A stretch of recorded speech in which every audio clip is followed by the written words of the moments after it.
computer, and I'm Adi. Good morning, everyone. The title of Angelica's talk this morning is, "What is God giving you?" And as I sat with that, I realized that God has already given us everything. So my question is, what are we accepting? So I have a quote from Napoleon Hill, and that'll be followed by a commentary by Jeffon Seeley. And this is from this month's Science of Mind magazine. So after my reading, there'll be a minute of silence so you can take this in, and then Jackson will lead us into the invocation. So right now, I just invite you to settle into your chair, take a couple of deep centering breaths, and as you exhale, just relax into the knowing that we are one with God and we are one with each other. I ask not, O divine providence, for more riches, but for more wisdom with which to accept and use wisely the riches I received at birth, in the form of the power to control and direct my mind to whatever ends I desire. I carry this statement around with me daily, meditating on it and asking myself in what ways I dismiss and ignore the glorious riches I've been given. Today, I challenge you to not seek more in the outer world, but instead to honor the riches dwelling within you.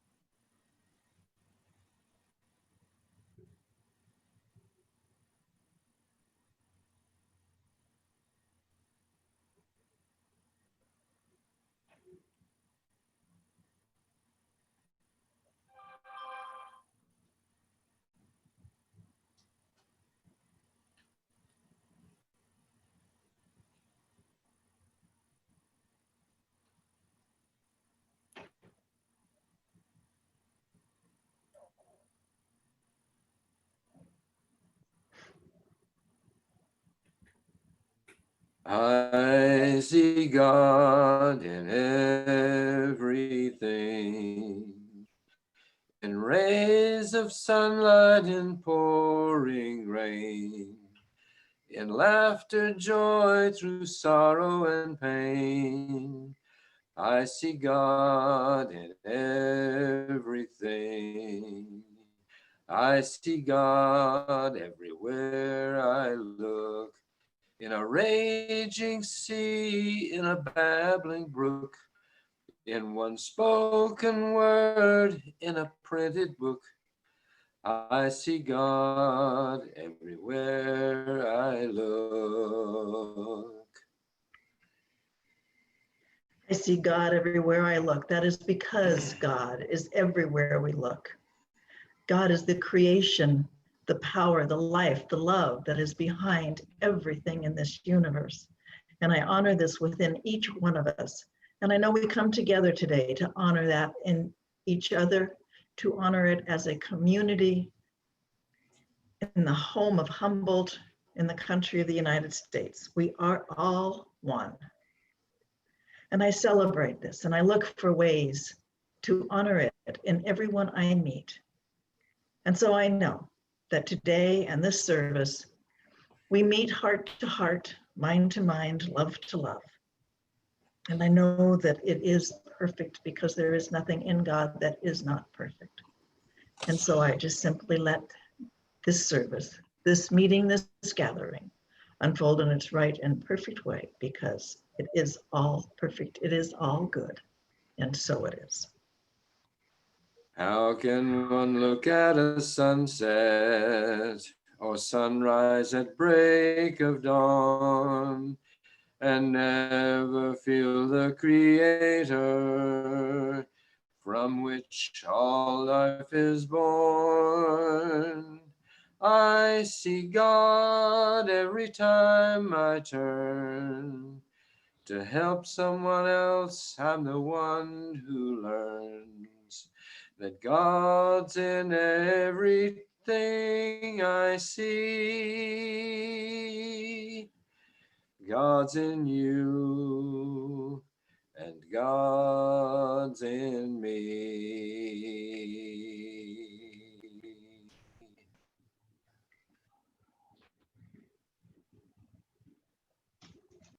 Thank you very much, Jackson and Susan.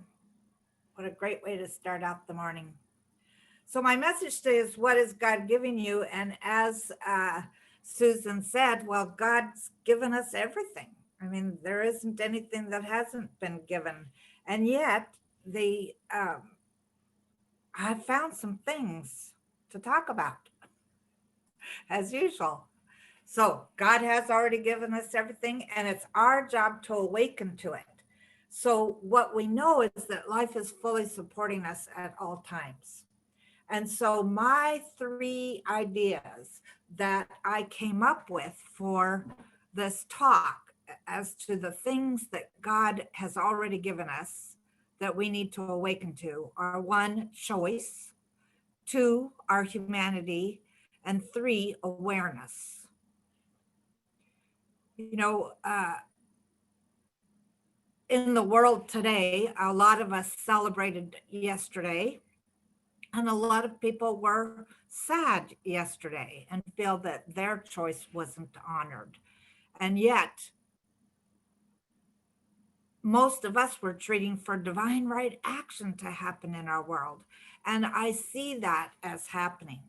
And I don't want us to gloat or to, I don't want us to gloat. I want those of us who feel like our choice happened to just be grateful for it, to just be grateful for the United States coming back together and the choices that we've made. This is the choice I see we've made, is unification again. Ernest Holmes says in the Beverly Hills Lectures, the moment you step out of the ordinary ranks, the moment you step out of the procession that moves endlessly down the aisle, you are in the spotlight of evolution.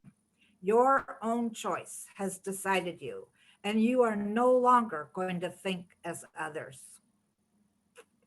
Yesterday, I found a cartoon. I didn't make a slide of it, darn it, but in the cartoon, you see this row of steps. I posted it on my Facebook page, this line of steps going upward. And you see a man standing in the middle of the steps. And below him, you see various aspects of the artist's idea of evolution.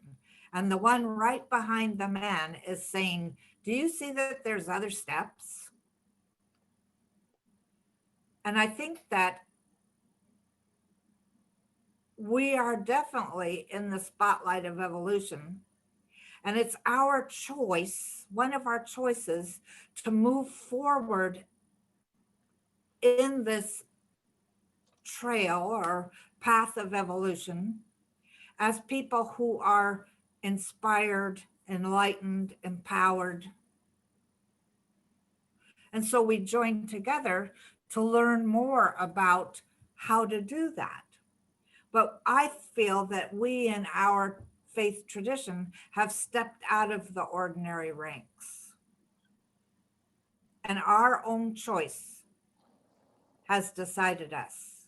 And we are no longer going to think like other people.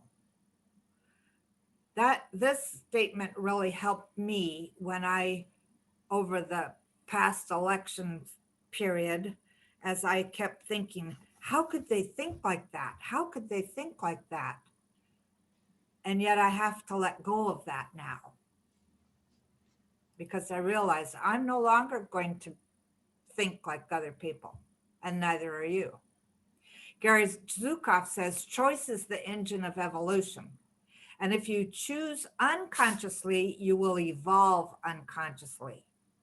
If you choose consciously, you will evolve consciously. The power of choice is the greatest gift you've been given, second only to the gift of life itself. You know, we're always at choice. There is never a moment when we don't choose something. Sometimes we might feel like others are choosing for us, and yet we're part of this big collective consciousness, and all of our choices are important. All of our choices, whether they're unconscious or conscious, are moving us forward. The unconscious choices might be, well, here's a story for you. Um, a few of us went out to lunch last weekend at the casino. They have really good food.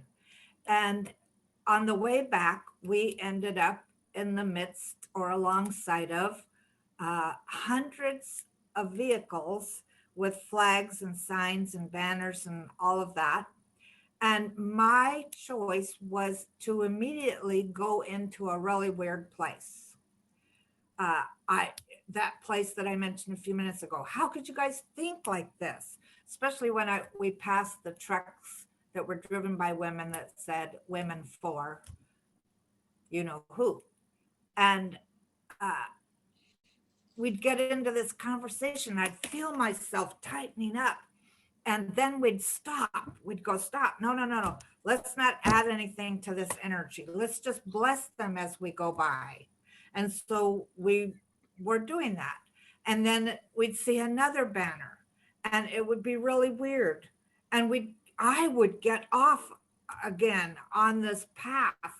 And there in that behavior pattern, I was evolving unconsciously and having to choose moment by moment to evolve consciously. And I love that Gary says the power of choice is the greatest gift you've ever been given, second only to the gift of life itself.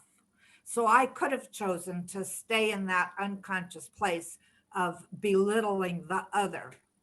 But instead, I chose to remember over and over again, of course, that there's only the one, and everything is God. Absolutely everyone and everything is God. So he talked about second only to the gift of life itself. And for me, life is humanity. So this is my second gift. And this was from Ernest Holmes' Reader on Practical Wisdom. He says, humanity and divinity will be identical when we recognize divinity in humanity.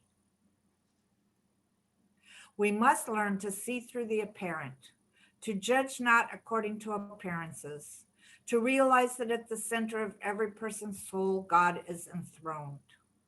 Compassion and caring are the ties that bind us together in mutual understanding and in the unified attempt to uncover the divinity in each other. Compassion is the most gentle of all human virtues, for it is the outpouring of the divine givingness through all. When the members of a community love one another, that community is solid, prosperous, and happy. Suppose we make a daily habit of feeling that we like people and they like us. We belong to them and they belong to us. In a very real sense, everyone we meet is part of our own family to love and to enjoy. This idea here that he's speaking of, there's a couple of things in here that really jumped out at me. One is we have to judge not according to appearances, to realize that at the center of every person's soul, God is enthroned. You know, we've talked about this over and over again on Sunday mornings about seeing the God in everything. I mean, whether it be a person or a plant or an insect or, you know, the environment, just to see God absolutely everywhere. To judge not according to appearances. You know, there's an area in my garden. Most of you know that I love my roses. I have 17 rose bushes. And I love all different kinds of plants. And so there's different things around my yard. And for a while, I had not done any work on my yard except for taking care of the roses. And I saw different kinds of weeds growing up in my yard. And I kept thinking, oh, I got to pull those. I got to pull those. And yet at one point, there was a weed that I had never seen before, and the leaves anyway, and it started to have uh, buds on it. And so I thought, well, let's just see what they are. Now, I had been judging them as weeds. They don't belong in my yard, right? And so let's see what these are. Well, they ended up being some sort of wildflower. It turned out to be a round little ball, and then that burst open and it had blue petals. And I don't know what it was, but it was really beautiful. And I thought, how many weeds have I judged as being not good enough to be in my garden? I wonder how many people I've judged as being not good enough to be in my circle of influence or in my life. So I guess you might say that as I let that weed grow and discovered that it was really pretty, that compassion and caring came out of me. And I recognized that this weed, this plant, this is God too. And if I allow myself to be gentle, then I will see the divinity in everything. So for this week, allow yourself to make a habit, especially with people right now in this climate. Make a habit of daily feeling like we like people and they like us. It's like we're all brothers and sisters, cousins, etc., in this one big family of God. And yes, sometimes we don't like each other's behavior, but that doesn't mean we can't love them. Sometimes we won't understand how they could think a certain way, but that doesn't mean that we can't love them. It's up to us to accept and love absolutely everyone. Everyone is a part of our family. My third idea was awakening. And so this whole thing, this realizing that we always have choice, this realizing that this gift of being human and belonging to the family of humanity is such a precious gift that we want to allow ourselves to awaken even more to that. So somewhere in the textbook, I was reading and I realized, what am I awakening to? What are you awakening to? The only thing we suffer from is lack of awareness. The only thing that limits us is a thought of limitation. So what words are you saying in your head to yourself? What words are you saying about other people? And how can you welcome awakening? Can you really be the place where God opens up as you, where God does life as you? Are you willing to shift your viewpoints? That's what this is all about. Life is all about, is opening up to the realization that the divine is absolutely everywhere. There is no place here but the divine. So I invite you to be a place where God shows up. Know that you're now fully supported by the universe. Today, be a conduit of the divine, of God. You are the light after all. Shine on.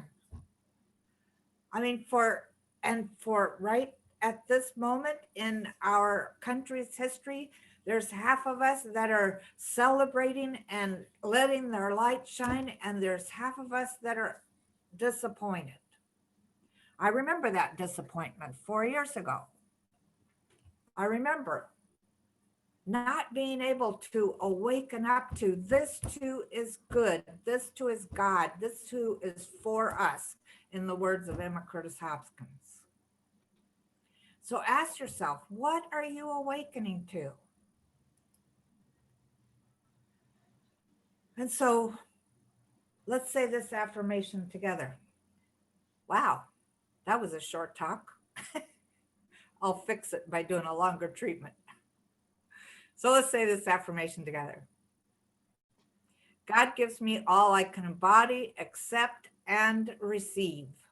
I open to the divine flow and rejoice in my abundant blessings. Today is a gift and I delight in it. And that's from our practitioner, Pamela Kelly. So let's go into prayer.